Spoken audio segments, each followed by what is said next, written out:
Hi friends, my name is Bhavya Mangla. I'm IATF qualified auditor doing audit for the automotive sector for the last 19 years. I'm again back with a very interesting topic, and today I'm going to talk about the series that what is the relationship of ISO 9001 with ISO 9000, ISO TS 9002, ISO 9004 and other standards. And by the time this particular video will end, you will understand about the specific relationship of ISO 9000 2015 with ISO 9001 2015, and you will understand about the overall structure about ISO 9000, what are the different steps and why they are important to understand, so that we can understand ISO 9001 2015 more effectively.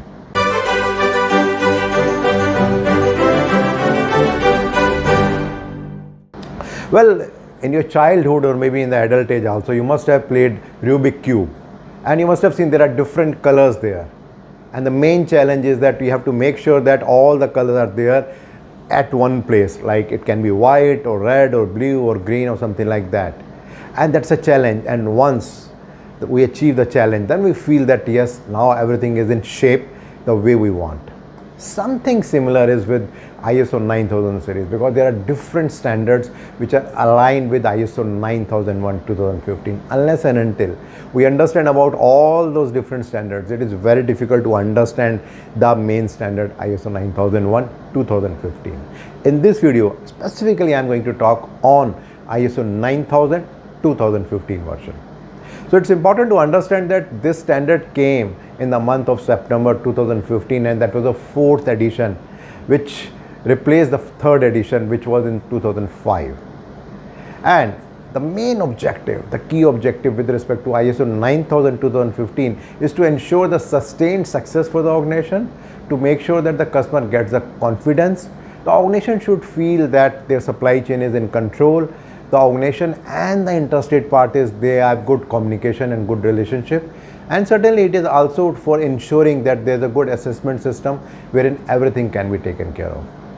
If you look into the ISO 9000 2015 standard, broadly it is divided into 3 key parts. There are 3 key aspects which is talking about. The first is talking with respect to fundamental concept. The second is with respect to the principles. There are 7 principles which are being talked there. And the third one is about terms and definitions.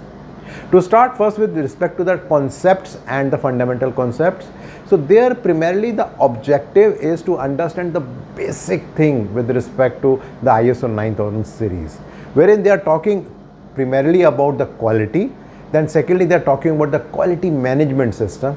Thirdly, they are talking about the context of the organization, which is clause number 4.1 in ISO 9001. Then also talking about the interested parties and what are the different support what organization can get. So that gives an overall picture, and once we are clear about it, it's very easy to understand ISO 9001 standard. So that brings the part number 2, wherein they are talking about the 7 different principles which are very important for organization.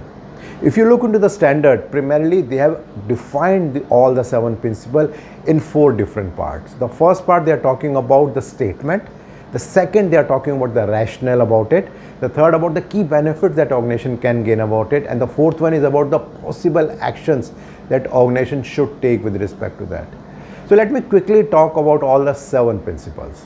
The first principle is talking about the customer focus.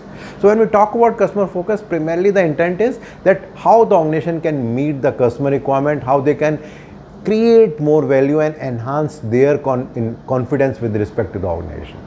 The second one is talking about leadership. In leadership, primarily the main objective is that how the leadership is creating the unity among all levels of the organization, so that everyone can work towards the same objective which the organization is having. The third, very important, is about engagement of the people. When we talk about engagement of the people, the key objective for an organization is to create a culture where employees at all levels can work together as a team and they can add value to the entire process. The fourth, very interesting, which is commonly used, is process approach. When we talk about process approach, primarily it's talking about that in organization all the processes are interrelated and they interact with each other. So for ensuring the consistent and the predictable result, all the processes should work in tandem with each other. And the fifth, very interesting, is about improvement. Generally, we talk with respect to the continual improvement. So with respect to that, the intention of the organization should be that improvement should be an ongoing process. It should not be a piecemeal process wherein we are doing something sometime and then we are not doing it. The sixth, which is you can say the backbone for the entire ISO 9000 series, is about evidence-based decision making. That whatever decision that we are taking in an organization, it should be based on the facts and it should be discussed in a cross-functional team, and then we need to take action so that we can get the desired result, or whatever we are intending, we can get that. And the seventh and the last is talking about relationship management. So when we talk about relationship, it's not about customer, it's about all the interested parties. So here the intent is that organization should have a transparent and warm relationship with all the relevant interested parties, all the stakeholders, to ensure the sustained success for the organization. And now the third and the most important part, without which we cannot understand ISO 9001 standard. So that's about terms and definitions. There are 137 different definitions which are given in 13 different sub-clauses. So imagine that if we are not clear about any of the definition, which is 137, how we can understand ISO 9001 2015 version. So if you have not yet gone through ISO 9000, it's very important. That's a time to go through that and understand. And once you are clear about all those definitions, it will be very easy for you to understand and implement ISO 9001 2015 version. So there are 13 different sub clauses under which there are different sections which have been made, under which all these clauses, these terms and definitions have been specified. So let me quickly go through all of that. The first one is clause 3.1. So there it is talking about a person or people. So they are giving definition with respect to top management, engagement, and something else. The 3.2 is talking about organizations. So there the terms and definitions are more related to organization, customer, interested parties, and other things. Clause number 3.3 is talking about activity. So there are many definitions, but the key definition is with respect to continual improvement, configuration management. And the next 3.4 is talking about the process, wherein the definitions are with respect to the process, procedure, outsource process, and all those things. 3.5 is talking about system. Very interesting definition with respect to vision, mission, work environment, and many other things. Then coming to 3.6 requirements, they are talking about statutory requirement, regulatory requirement, what's the meaning of innovation, defect, and all those things. 3.7 is talking about result. Maybe it's talking about risk, effectiveness, efficiency, sustained success. Very interesting definition. Then 3.8 is talking about data, information, and document. So we get clarity about what is verification, what is validation, what's the meaning of record, what is quality plan. Then 3.9 is talking about customer. What is customer satisfaction? What is complaint? What is dispute? And many other definitions. Then characteristic. What is competency? What is human factor? What is quality characteristics? Then 3.11 is talking about determination. It's talking about monitoring, measurement, inspection. We understand what is the difference between all this terminology, which generally we feel is same. 3.12 is talking about actions.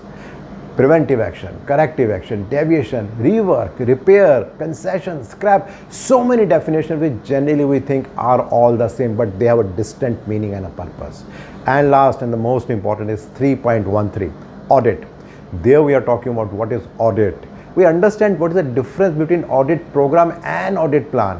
What is auditor, what is auditee, what is guide. So there are so many things that we understand from there.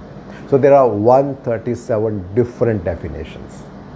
So if I do a summary about different clauses about ISO 9000 2015, the first primarily is talking about the concept. The second is talking about the 7 quality management principles, and the third is talking about 137 different terms and definitions which are utilized in the entire standard. And once we are clear about it, it's very easy to effectively understand and implement ISO 9001 standard in the organization. Well, my next video will again be in the same series, and there I'm going to talk about ISO TS 9002 2016 version. I'm sure majority of you have never heard about that standard, but a very, very important standard to know so that we can effectively implement ISO 9001. Well, regularly I'm getting a lot of feedback from your side, and they are helping me to understand your expectation. So please do continue that. And in case you want to understand a little bit more about this particular video, you'll find a link below. If you click that, you'll find a blog there. There you'll find this information in much more detail. And in case you're liking these kind of videos and blogs, you can always share with your friends and colleagues, and you can subscribe to my YouTube channel and my website bhavyamangala.com. Thank you.